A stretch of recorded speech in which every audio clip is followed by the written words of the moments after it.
Imagine being told that long before the Gospels were even written, long before Jesus ever walked the earth, there existed a text in Jewish tradition that described a remarkable figure, the Son of Man.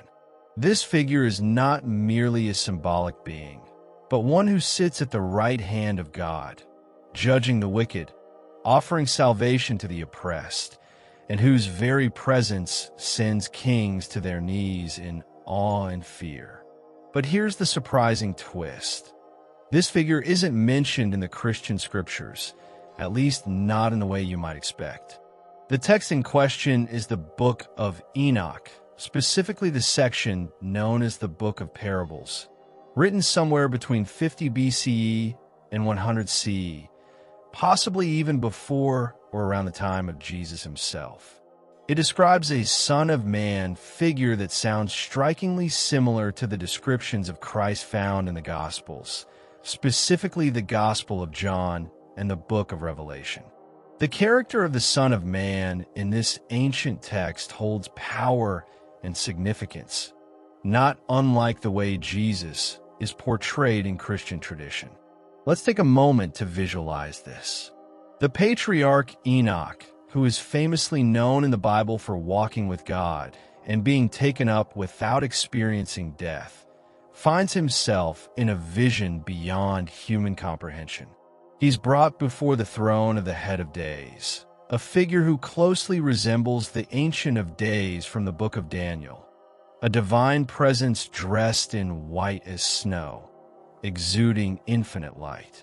And standing beside this divine figure, in the center of this magnificent celestial vision, is none other than the Son of Man.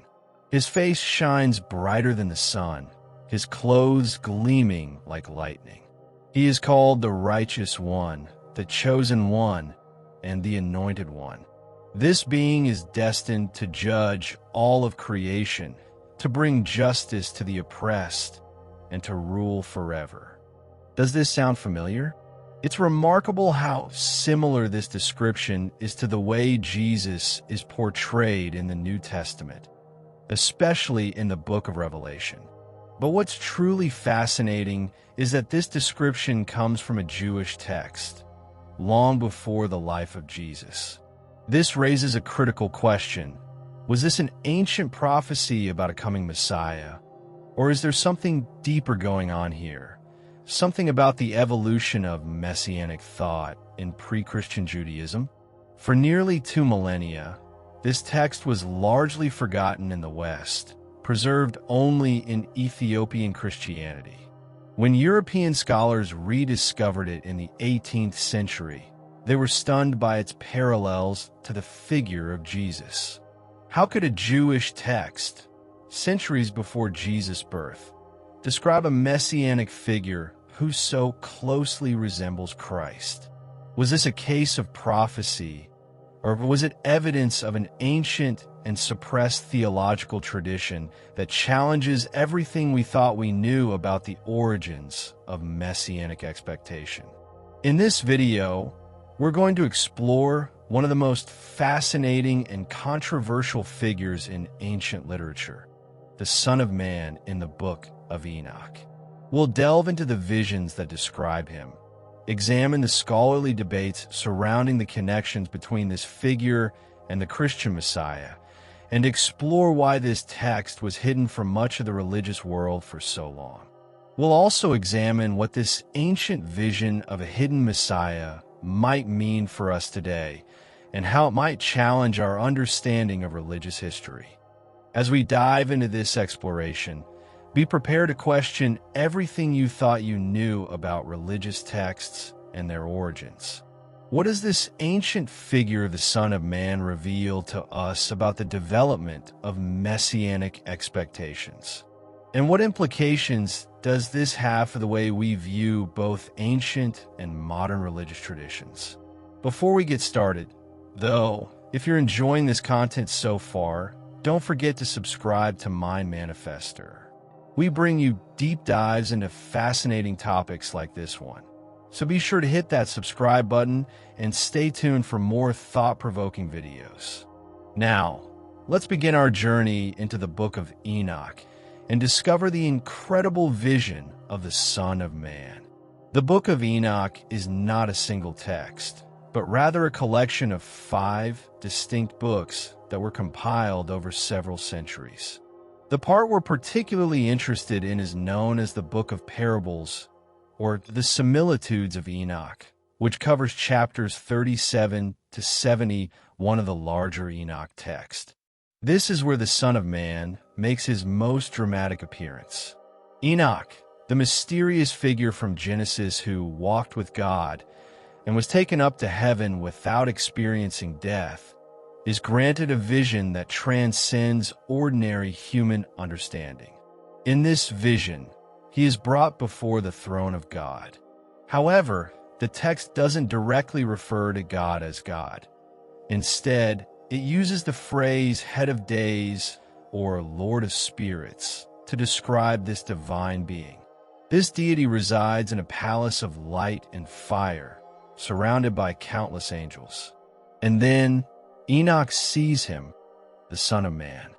Let me read you a passage from chapter 46 of the Book of Enoch that describes this moment.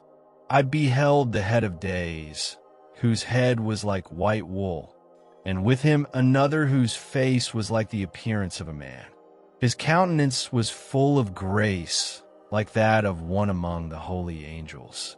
And I asked one of the holy angels who went with me, and who showed me every secret thing concerning the Son of Man, who he was, from where he came, and why he accompanied the head of days. The angel answers Enoch, explaining that the Son of Man is the one who possesses righteousness, the one with whom righteousness dwells, and that he has been chosen by the Lord of spirits. Did you catch that? The Son of Man doesn't just represent righteousness, he embodies it. He is the very vessel through which righteousness flows. Not only does he reveal the secrets of the universe, but he unveils the treasures of what is concealed from human understanding. And most remarkably, the Son of Man is not distant from the head of days. He stands beside him. He's not beneath him or removed from him. He's with him in the throne room of heaven, sharing in the glory and the authority. This portrayal is incredibly important because it sets the stage for the understanding of this figure as a pre-existent, semi-divine being with a specific cosmic role. In this vision, there is no ambiguity about the identity of the Son of Man. Unlike the more vague references found in the book of Daniel, where the Son of Man could be interpreted in different ways, the Book of Enoch presents a clear and unmistakable portrayal of this figure. But the story doesn't end there. The Book of Enoch continues to reveal more about the Son of Man's role and significance. In chapter 48, Enoch learns that before the creation of the sun, the stars, and the entire universe, the Son of Man's name was already invoked. This is a figure whose existence transcends creation itself. His name was known before the cosmos came into being, and his destiny was set long before time began. In a world where everything has a beginning, the Son of Man exists outside of time, beyond the very creation he is destined to judge. And what is his mission? The text makes it clear. The Son of Man has a threefold purpose. First, he will judge the wicked. The kings and mighty of the earth will tremble when they see him seated on the throne of glory, and they will be cast down in shame. Second, he will save the righteous. Those who have followed the path of righteousness will be vindicated, and they will feast with the Son of Man in his presence forever. Third, he will reveal wisdom. He will unveil the mysteries of righteousness and judgment, offering an understanding of divine truth that has been hidden for eons. This is a vision of cosmic justice, cosmic salvation, and divine revelation, all embodied in the figure of the Son of Man. And this figure doesn't just exist in the abstract. He is deeply personal. He is the one who will bring hope to the grieving, light to the nations, and righteousness to the earth. In chapter 71, the text takes an unexpected turn. Enoch is told that he himself is the Son of Man. At first, this seems like an almost bewildering statement. How could Enoch, the one seeing the vision, also be the figure he's been witnessing? Scholars have debated this passage for years, with some suggesting that it's a later addition to the text, while others interpret it as a symbolic identification, where Enoch participates in the divine identity of the Son of Man. What's crucial here is that the figure of the Son of Man isn't static. It's fluid, and identity becomes something that can be transformed and transcended. Enoch, the righteous prophet, is drawn into the divine mystery in a way that defies simple explanation. This is not just a figure of judgment and salvation. This is a figure that connects human experience with the divine, that shows the potential for transformation and elevation. This fluidity of identity becomes especially important when we look at how the New Testament picks up the idea of the Son of Man. It is a designation Jesus uses most frequently for himself. Jesus, too, refers to the Son of Man coming in the clouds of heaven, sitting at the right hand of power, and having the authority to forgive sins. Could it be that Jesus is tapping into this ancient vision of the Son of Man to explain his own mission and identity? Could it be that this figure, as depicted in the Book of Enoch, has more relevance to the story of Christ than we ever realized? In the end, the Book of Enoch offers us a vision of the Son of Man that is both deeply mysterious and profoundly transformative. It challenges our understanding of messianic expectations, and it invites us to reconsider the ancient roots of Christian theology. But more than that, it asks us to confront the power of divine revelation, the mystery of judgment, and the hope of salvation. Did Jesus have any knowledge of the Book of Enoch? Were his followers familiar with it too? Did the title Son of Man carry with it all the weight of apocalyptic judgment, pre-existence, and enthronement beside God when Jesus used it? These are not the easiest questions to answer, especially for those who prefer neat and simple historical explanations. They suggest a far richer, more complex landscape of Jewish messianic expectation than we typically imagine. They hint at a tradition where a divine human mediator figure, distinct from but intimately connected with God, was already being envisioned and discussed long before the Christian Church ever formulated its doctrines about the divinity of Christ. This leads us to a very important question. Who exactly is this Son of Man? Is he divine, angelic, or human? And how did ancient interpreters understand his relationship with God, humanity, and the Messiah? The Son of Man in the Book of Enoch resists easy classification. He's not exactly God, but he possesses attributes we usually associate with the divine. He's not exactly human, even though he is called Son of Man, which in Hebrew idiom simply means human being.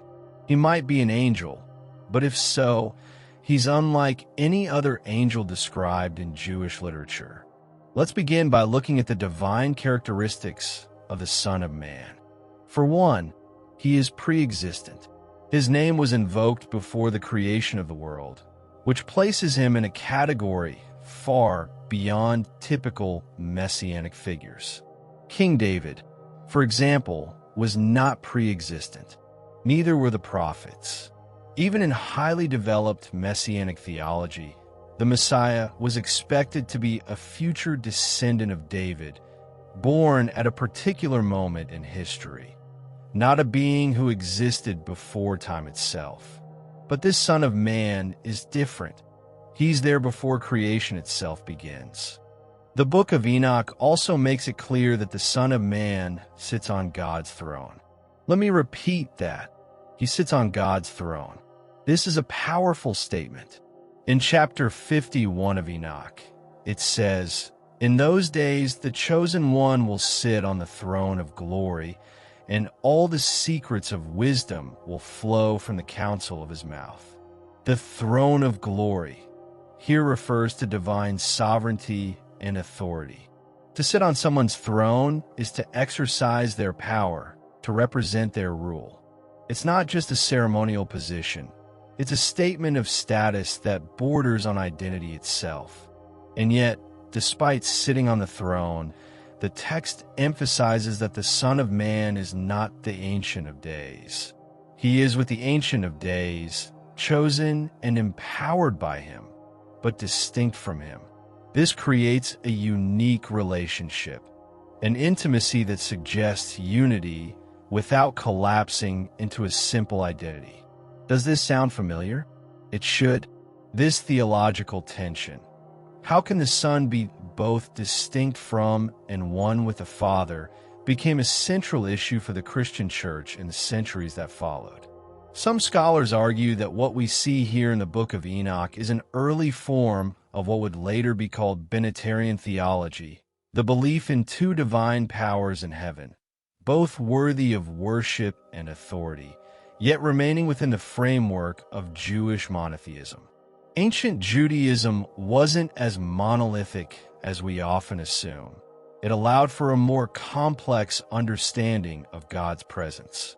Figures like the Logos, wisdom personified, and even God's name or glory were seen as distinct, yet deeply connected to the divine essence. Could the Son of Man in Enoch be an angel then? That's a common theory among scholars. Judaism has a rich tradition of angelic figures, like Michael and Gabriel, who wield great cosmic authority.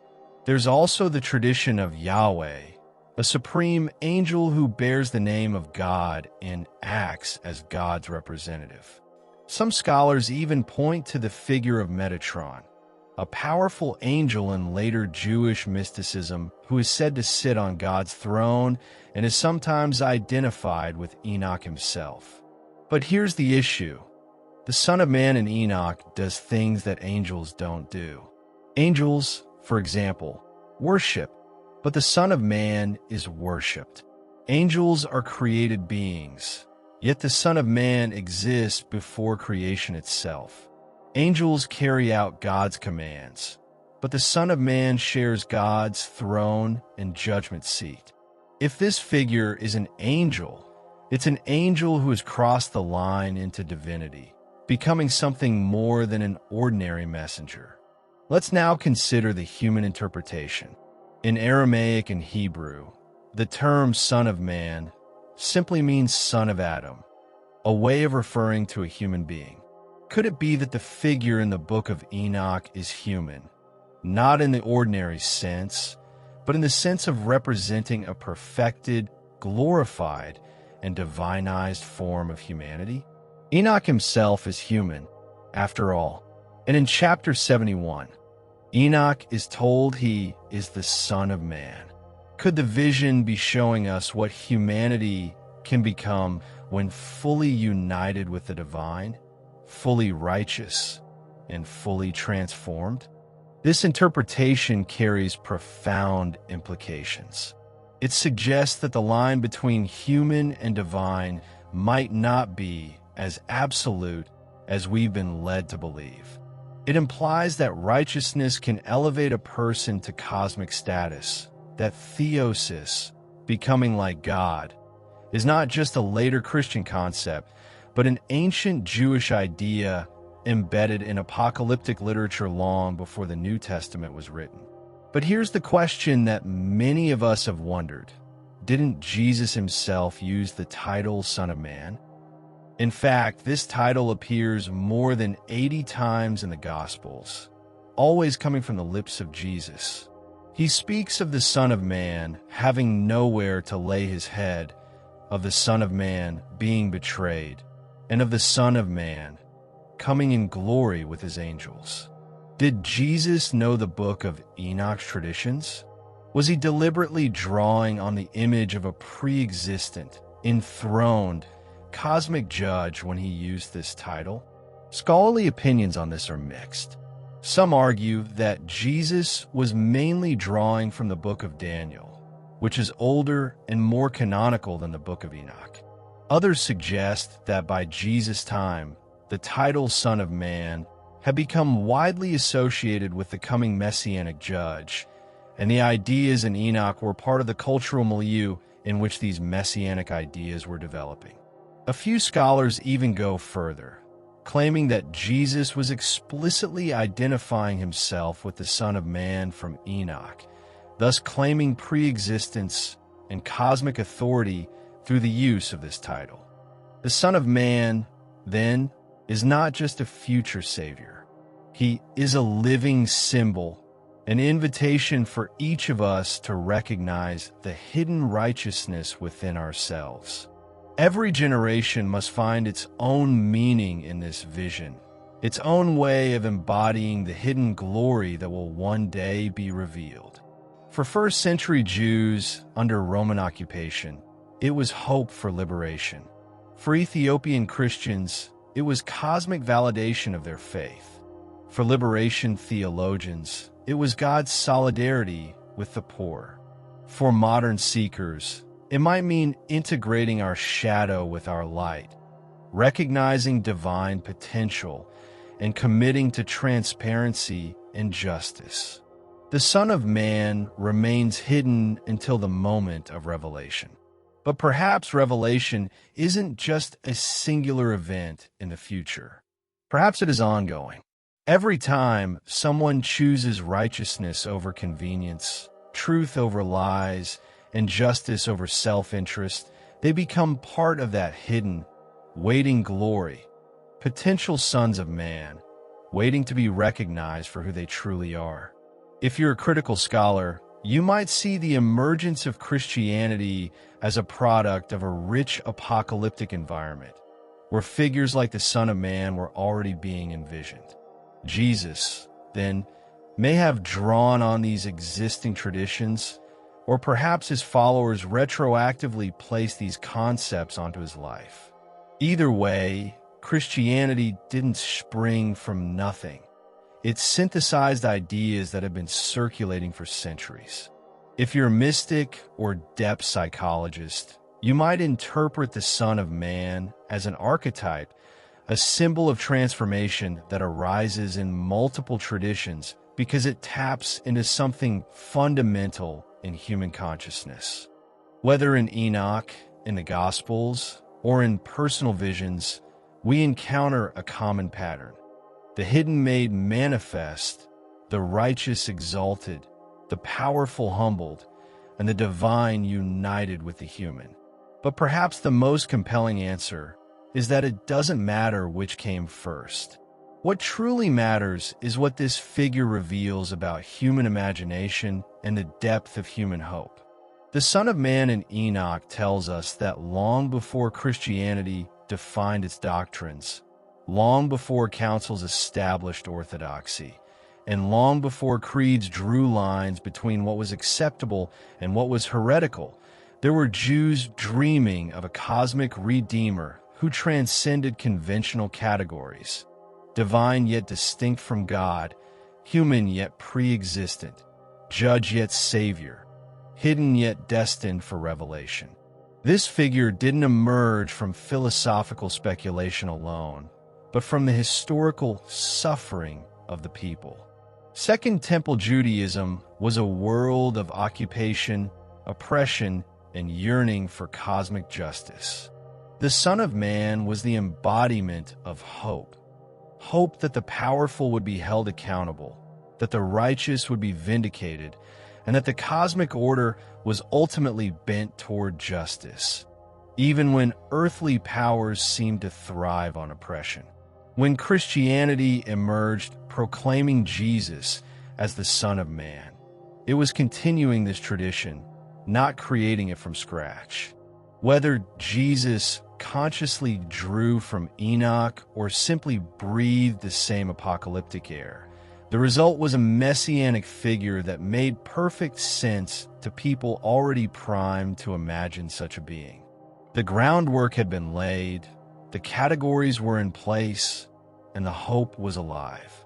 This realization should humble us. No religious tradition emerges fully formed, entirely original, or completely independent of its context. Christianity, despite its claims to unique revelation, developed in conversation with Judaism, with apocalypticism, with Hellenistic philosophy, and with the ideologies of Roman imperialism. The Son of Man is evidence of that conversation, a reminder that even our most sacred ideas have histories, contexts, and precedents. But this should also inspire us. If the Son of Man could be imagined before his supposed arrival, it suggests that human hope is generative, not merely receptive. We don't just wait for God to act. We envision what divine action might look like. And by envisioning it, we actively participate in bringing it into being. The throne room vision in Enoch wasn't a passive prediction. It was an active act of imagination that shaped how redemption could be understood. The rediscovery of Enoch in the modern era could be seen as its own kind of apocalypse, an unveiling. It reveals that the history we thought we knew was incomplete, that the neat categories we drew between Jewish and Christian, human and divine, prophecy and fulfillment were more porous than we imagined. It invites us to be more humble about our certainties and more curious about what else might be hidden, waiting to be rediscovered. There's a beautiful irony in the fact that the Son of Man himself has been a hidden figure, suppressed for centuries and then revealed. The vision itself is metapocalyptic, a revelation about revelation. So, what should we do with the Son of Man now that we've found him again? We could treat him as a historical curiosity, a mere footnote in comparative religion. We could weaponize him in debates about Christian origins. We could dismiss him as ancient mythology, irrelevant to contemporary life. Or we could allow him to do what apocalyptic figures are meant to do: challenge our complacency, expand our imaginations, and redirect our hope. The Son of Man, enthroned and radiant, seeing all, revealing all, vindicating the righteous, and overthrowing the powerful, is not a comfortable vision. It is a confrontational one. It asks, where do you stand? With the oppressors who will be cast down, or with the righteous who will be exalted? Do you live as though hidden things will be revealed? Do you act with the knowledge that a cosmic witness sees what human witnesses miss? These questions transcend religious boundaries. You don't have to believe in a literal apocalypse to recognize that history often bends toward revelation. Hidden crimes come to light, systems that once seemed permanent collapse. In our era, investigations and leaks play the apocalyptic role, unveiling what power tries to hide.